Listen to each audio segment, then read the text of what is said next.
তুই কারো মৃত্যু দেখো নাই? তুমি কোনো কবরস্থানে যাও নাই কোনোদিন? তুমি কোনো লাশের জানাজা পড়ো নাই?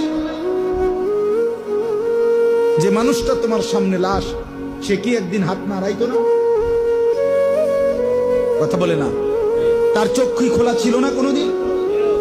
সে কি একদিন দৌড়ঝাঁপ করে নাই দুনিয়ায়? সে এখন নড়ে যাবে না কেন? সে হাসে না কেন? তার হাত নড়ে না কেন?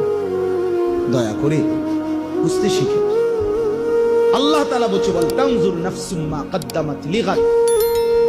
আমার বান্দা, খেয়াল করো আগামীকাল কিয়ামতের জন্য তুমি আজকের দুনিয়া থেকে কি পাঠাচ্ছ। এটাই তোমার আখিরাতের পুঁজি সংগ্রহের জায়গা। দুনিয়া এখান থেকেই আখিরাতের জন্য পাঠাইতে হবে। মা কদ্দামাত, হিসাব করো আখিরাতের জন্য কি পাঠাইছো।